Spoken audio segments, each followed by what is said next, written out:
Jadi seneng banget. Jadi anakku tuh yang si Brekata ini, dia ulang tahun ke-6. Tapi dari 2 atau 3 tahun lalu seingat aku dia tuh cuma punya cita-cita satu. Aku pengen jadi orang kaya. Aku harus jadi orang kaya gitu kan. Kenapa gitu kan? Pokoknya kalau kita anak-anak yang lain ngefansnya sama pemain bola, artis, apa segala macam, anak gue bisa menyebut nama-nama orang kaya yang kayak itu siapa? Kok nggak tahu dia tuh yang punya ini apa segala macam gitu kan. Makanya tahun ini pas mau bikinin kuenya apa ya, terus aku nanya, Bre mau kado ulang tahunnya apa sih? Berangkas. Iya berangkas. Apa ya buat naruh uang di rumah? Soalnya aku akan banyak uangnya, jadi aku udah harus punya tempat buat nyimpan uang yang pakai kode yang aku bisa tahu sendiri. Kayak bukan permintaan normal anak umur 6 tahun gitu. Terus minta beliin catur, tapi caturnya harus yang gambar emas karena kalau orang kaya semua barangnya emas. Ya untung dia belum tahu ya emas betulan sama emas cuman warna doang apa bedanya gitu. Tapi unik aja gitu punya anak yang beda-beda karakternya. Terus yang ini agak beda gitu, dikasih mainan apapun yang lain nggak excited, tapi dia lebih seneng di dalam berangkas kita kasih uang. Ya udah itu lebih dari cukup. Dan kebetulan hari ini juga pas aku launching buku tentang Palestina, jadi kayak eventnya bisa aku sekalianin gitu. Tapi apa sih yang membuat dia sampai terpikir untuk jadi orang kaya? Karena kalau jadi orang kaya katanya bisa bagi-bagi uang ke banyak orang. Dia tuh senang ketika ngelihat ada orang bantu bisa ngeluarin uang dengan mudah. Terus ketika ngasih orang kata dia tuh ada rasanya enak. Jadi kata dia kalau dia ngasih tuh dia bisa happy banget gitu. Jadi dia dapetin joy of giving. Kadang-kadang kalau kita kasih kita pikir orang itu yang happy. Padahal coba deh kita ngasih sesuatu, pasti di hati kita tuh ada rasa seneng ya ngeliat orang itu senyum, ngeliat orang itu ngedoain. Jadi kalau buat aku sedekah tuh bukan buat orang lain, tapi sebenarnya kepentingannya buat diri kita sendiri gitu. Dan dia bisa ngerasain itu. Makanya ketika aku bilang kalau kau pengen bisa ngasih banyak orang ya kamu harus jadi orang kaya gitu. Dan gak ada salahnya dengan jadi orang kaya gitu. Kepikiran pengen sedekah itu memang dari ajaran? Emang udah biasain dari kecil sih. Aku emang selalu nunjukin yuk apa yang kita punya kita harus bisa bagi apa gitu ke orang lain gitu kan. Ya udah, jadi ya kalau mau bagi orang ya berarti dia harus punya. Tapi ya di luar itu juga kayak misalnya ada 2 line VIP sama line yang biasa. Dia selalu lihat kok kalau line itu lebih kosong, orang bisa masuk duluan, itu namanya line VIP. Kenapa orang bisa masuk line VIP? Orang kaya deh pasti bayarnya lebih mahal. Iya tuh kan, aku memang harus jadi orang kaya, aku nggak mau ngantri-ngantri. Tapi kamu selalu bilang untuk jadi kaya harus sekolah gitu. Apa harus apa? Harus sekolah tinggi atau apa? Ngajarin. Jadi gini kan aku juga ada kerjaannya kan, banyak kerjaanku dari rumah kayak syuting, endorsan, pemotretan apa segala macam. Brekata. Bentar. Jadi aku ngajarin dia tuh nih cara cari uang tuh seperti ini. Jadi emang aku setiap ada kerjaan kan suka nanya mana yang bisa melibatkan anak. Nah, kalau dia habis bantuin aku kerja, aku kasih dia uang. Nah, dia punya tarif sendiri. Sini. Nih om-omnya pada nanyain siapa yang ulang tahun hari ini. Kamu pada nanya cita-cita kamu jadi apa? Orang kaya. Kenapa pengen jadi orang kaya? Ya bisa membagi uangnya biar aku bisa beli-beli. Tapi yang pertama bisa bagi ya? Iya. Bisa bagi ke siapa sih? Semua orang. Tuh kan, cita-cita pengen bagi buat orang lain, alhamdulillah. Gitu. Seneng gak hari ini dirayain di sini? Seneng banget. Terus apa kuenya tadi apa? Uang. Pokoknya semuanya uang tema tahun ini. Sama hadiah apa lagi tadi mungkin Bre? Sama Abi dikasih kado apa? Dapat kado apa aja hari ini? Lego terus berangkas dalamnya uangnya 3 juta asli. Jadi udah kaya belum? Udah. Jadi tadi pas buka berangkas kamu cool aja. Kenapa kamu pikir uangnya apa? Bohongan. Oh, taunya asli. Iya. Akan ditabungin uangnya atau gimana atau Mau ditabung. Tadi pas dapat uangnya diapain 3 jutanya tuh? Kamu apain dulu? Pertama dikasih ke kakak dan ke adik, kedua buat beli. Nah gitu, alhamdulillah.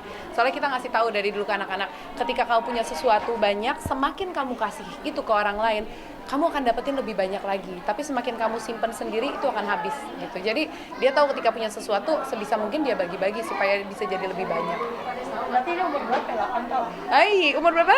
6. Umur 6 tahun. Ngajinya udah juz berapa? Jus 4. Juz 4. Udah naik. Udah naik ya? Mau 5? puasanya lancar gak puasanya? Puasanya baru 2 hari doang sih. Kamu sendiri melihat anakku sebagai umur segini gitu, pemikirannya sudah jauh mungkin di atas anak-anak. Sebenarnya buat aku kalau anak-anak yang udah anak kedua, anak ketiga, keempat, kelima gitu, mereka pasti emang akan lebih cepat dewasa karena kan mereka ngelihat kakak-kakaknya, obrolan kakak-kakaknya juga udah pasti beda gitu kan, pasti otomatis ke bawah lebih cepat pemikiran dan lain-lainnya gitu. Kamu paling ngefans sama siapa orang kaya? Pengen jadi kayak siapa? Bu Ucu, tapi yang aku Bu Ucu tuh yang punya sekolahnya dia. dan yang aku suka kalau di video tuh Civil May dan Willy Salim. Dia kaya juga. Kaya raya juga ya, begitulah. Gemes. Ya udah. Tinggal Soal apa? soal mudik mungkin. Oh mudik, insya Allah kita tahun ini balik ke Jogja karena tahun lalu kita di Jakarta, jadi kita tahun ini lebarannya akan di Yogyakarta insya Allah. Ya ngerasain kayak orang-orang lain lah, rame, penuh pasti. Sebenarnya kalau lebaran lebih happy di Jakarta karena Jakarta sepi dan kosong gitu. Cuman ya semenjak menikah jadi kita harus bagi-bagi, setahun di sini, setahun di sana, biar adil sama dua mama. Kira-kira berangkatnya kapan Kak? Apakah Berangkatnya, ya kamu udah, terima kasih. Berangkatnya nunggu anak libur kayaknya tanggal 4 udah libur. Tapi ini liburan lebaran tercepat karena tanggal 15 mereka udah masuk lagi. Jadi kayak liburannya cuma seminggu aja. nah kalau ke Jogja kan artinya ke orang tuanya Fabia. Mas Anung, ya mamaku sih udah ngambek, udah bilang hari kedua lo pulang ya gitu kan. Belum tahu, tapi kadang-kadang aku kalau dari Jogja suka udah betah karena Jogja tuh kotanya santai dan aku nggak hektik gitu. Kalau di sini kayaknya sehari 24 jam kurang, kerjaannya banyak banget, ada harus ke A, B, C. Tapi kalau di Jogja aku bisa nikmatin rasanya jam 11 siang, jam 1 siang, jam 5 sore. Oh ternyata waktu jam tuh udah segini. Kalau di Jakarta nggak, bangun jam 7, aktivitas jam 7, keluar rumah, lihat jamnya udah jam 5 sore. Jadi aku nggak tahu kemana itu semua siang dan soreku gitu. Pak, mungkin agak keriuhan nggak sih Kak nanti pas saat mudik bawa 6 anak? Ini mudik pertama yang semua mbak di rumah pulang. Aku lagi sok tahu, aku bilang nggak apa-apa, udah pada pulang aja semuanya gitu. Cuman aku bilang Mas Anung, jangan punya kegiatan lain ya, karena semua mbak nggak ada, semua anak pasti kita yang ngurusin, mandi, sikat gigi, makan, masak dan lain-lain gitu. Jadi semoga kita berhasil melewati 10 hari ini bersama. Tapi pernah ngalamin nggak sih Kak mudik tanpa mbak juga? Nggak pernah, ini pertama kalinya nggak ada mbak yang bantuin sama sekali dengan sebanyak ini anak. Makanya kayak wow, so tahu banget ya, bismillah lah. Kenapa sih alasan kamu untuk membiarkan gitu dan tidak pakai infalan juga? Karena mbakku nggak pernah ada yang mau pulang, itu masalahnya. Mereka saking betahnya, nyamannya, mereka tuh kalau lebaran nggak ada yang mau pulang semuanya. Udahlah kan ntar kakak repot apa segala macam. Jadi mereka biasanya pulangnya tuh sebelum lebaran atau habis lebaran, mereka gantian ngatur waktu sendiri. Pokoknya Kak Iya nggak boleh sendirian. Nah lama-lama kayak penasaran, emang aku nggak bisa ya ngurus sendirian tanpa kalian. Dan setelah pulang aku bilang, nikmatin lah sekarang sama keluarga gitu ya. Udah, cuman emang udah wanti-wanti Kak, kalau sampai ada yang sakit aku langsung nyusul ke Jogja. Ntar ini jangan lupa dibawa apa, bahkan Mbak udah packing dan udah ngirim duluan barang-barang ke Jogja. Ini obatnya si ini si ini. Terus mereka bilang, Kak pokoknya kalau ada yang sakit, aku lihat di IG ada yang sakit, aku langsung datang ke sini hari ini juga. Gitu udah pada lebih khawatir. Emang aku nggak bisa. Kamu kan anak yang udah puasa full ya? Semua udah di atasnya Bre, udah semua full. Nah itu Kaba, Kala, Sibil udah. Ada susah-susahnya nggak sih? Enggak, karena emang mereka, alhamdulillah anak-anakku tuh jalanin puasa karena mereka tahu tubuhnya perlu itu. Bukan wajib, bukan karena harus, karena disuruh, karena agama. Tapi mereka tahu puasa itu badannya perlu istirahat. Jadi ya Allah, bangunin sahur gampang banget, udah tinggal buka pintu. Yuk jam 4, brek bangun semua. Terawih nggak pernah ada yang lewat, jamaah semua, bahkan sampai si Kama, sampai Bre tadi terawih selalu ikut, sholat subuh gitu-gitu, sahur, walaupun ada Bre nggak puasa, misalnya nggak puasa, sahur semua tetap bangun. Jadi emang vibe Ramadan tuh enak banget di rumahku. Nyuruh anak-anak gampang kayak sebenarnya. ada drama-drama sih yang susah bangun atau mungkin kayak haus. Enggak, cuman kayak misalnya kayak Bre gitu, sejam terakhir kalau puasa full udah nangis gitu. Udah nggak kuat, tapi nggak mau batal. Untuk tradisi sendiri kalau di Jogja ada yang beda nggak sih Kak? Di Jogja enggak sih, enak lebaran di Jogja karena Mas Anung nggak ada keluarga yang harus diputerin, biasanya jam 9 pagi kita udah tidur. Jadi kayak pagi sholat terus ketemu ke masjid, salaman sama satu RT, habis itu udah nggak ada apa-apa. Jadi emang kalau lebaran di Jogja tuh santai banget. Tapi soal yang tadi sedekah itu cara ngajarin anak itu apa sih Kak yang paling penting? Jujur ya, aku juga nggak tahu gimana ngajarin anak aku supaya dia punya pemikiran kayak tadi. Bahkan omongan-omongan dia juga, jawabannya juga kadang bikin aku kaget gitu. Masya Allah bisa kepikiran gitu. Cuman yang aku lakuin mungkin ya, aku melakukan sesuatu tanpa aku sadar, ditonton, dilihat sama anak-anak, ditiru sama mereka gitu. Jadi ya anak-anak itu kan peniru yang baik kan gitu. Jadi pengen anak kita seperti apa, ya jadilah kita seperti apa yang kita harapkan mereka gitu. Yang sama itu siapa nggak di antara anak anak? Semua sih, semua sama. Jadi sama sih tipenya semua begitu, alhamdulillah. Untuk pola didik dari Mas Anu sendiri gimana Bu? Iya, hasilnya begitu. Jadi aku nggak tahu Mas Anung gimana pola mendidiknya. Yang jelas kita contohin apa yang kita pengen mereka lakuin, ya udah selesai.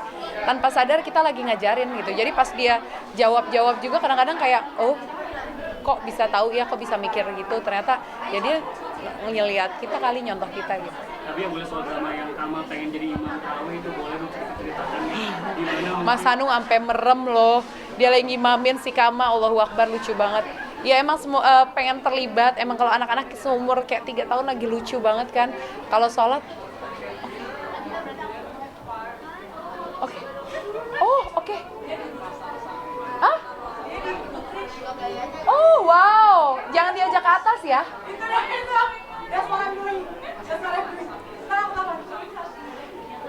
Oh, mau dibawa ke Roosevelt bener-bener. Gimana? Ya Apa? soal Kamal pengen jadi imam waktu Iya emang lucu lah, pokoknya anak-anak tuh semua lagi pengen terlibat. Dia kadang-kadang ngambil posisi di depannya Mas Hanung, terus ikutan apa, emang ganggu konsentrasi. Tapi ya seneng lah kalau semua anak bisa terlibat kita ibadah. ada momen lucu nggak sih kayak Ya Allah, lihat aja deh, ya udah hilang nggak ya di IG ku? Masih ada ya, lucu banget gitu. Jadi ya mbakku yang sampai bilang, aduh Kak nggak kuat, sampai dia batal ketawa apa ya, karena emang si Kama selalu pengen jadi imam, terus si Kaba Mabre juga kadang-kadang masih berantem. Jadi lagi sholat tiba-tiba buk, satu ditendang gitu, jatuh, terbangun, dorong-dorongan gitu. Jadi emang agak susah khusyuk ya kalau sama anak-anak gitu. ngasih pengertiannya gimana Bu? Ya biasanya yang marah udah bukan aku, tapi yang marah kakak-kakaknya. Gak boleh gini, ulangin. Kadang-kadang kakaknya galak banget, aku sampai bilang, Kak jangan terlalu galak gitu. Gak bisa. Nggak benar tadi sholat tuh begitu, Allah dibuat bercanda. Coba kalau kamu begitu depan presiden, depan apa gitu. Jadi emang udah kakaknya yang ngajarin, jadi anaknya aku sama Mas Anung udah tinggal ngeliatin aja gitu. Nah untuk yang soal nggak puasa itu kakaknya sering ngingetin nggak sih Kak? Adik-adiknya, iya kalau ada yang nggak puasa, dah makasih ya, dadah. Kalau nggak puasa emang pasti udah otomatis lingkungannya si kakaknya yang ledek apa, jadi makanya tadi dia bilang walaupun dia nggak kuat sejam terakhir dia sampai nangis mau batal, tapi kalau dia batal dia tahu dia pasti diledekin terus sama kakaknya, jadi dia bertahan. Padahal aku bilang Allah ngizinin kamu batal, kamu masih belajar, tapi kakaknya tidak mengizinkan. Tapi sudah kasih kayak nanti tuh diganti gitu kalau misalkan udah gede gitu. Udah, nggak, kita ngajarin sih sebenarnya yang wajib ganti tuh yang udah akil balik, tapi biasanya adiknya nemenin gitu. Jadi emang udah mereka grow sendiri, udah adik kakak saling ngajarin satu sama lain, saling bimbing. Enaknya kalau anak banyak gitu. Jadi sebagai orang tua capek banget ya waktu 2 anak pertama, abis gitu ya udah tinggal nontonin mereka saling mendidik satu sama lain. Kasih reward? Hah? Kasih reward kalau Kasih reward? Nggak ada pikiran, mereka juga nggak minta, mereka tanpa aku iming-imingi reward mereka udah happy jalanin dan full gitu. Jadi ya udah ntar paling kasih hadiah kalau abis lebaran kita jalan-jalan gitu, tapi nggak aku omongin juga sih karena aku nggak mau mereka puasa ngincer rewardnya. Makasih. Lebaran. Oke, 1, 2, 3. Assalamualaikum, hai saya Zaskia Meka. Nggak kerasa kita udah mencapai hari yang fitri, udah lebaran ini. Semoga semua ibadah kita selama bulan Ramadan ini bisa menjadi bekal kita untuk ngejalanin 11 bulan ke depan. Jadi jangan longgar lagi ibadahnya dan mohon maaf lahir batin. Assalamualaikum, Ustadz aku mau tanya dong, kapan sih waktu yang paling tepat untuk membayar zakat? Apakah baiknya nunggu dekat lebaran atau dipersiapkan dari sekarang, dan siapa aja sih yang paling tepat untuk menerimanya?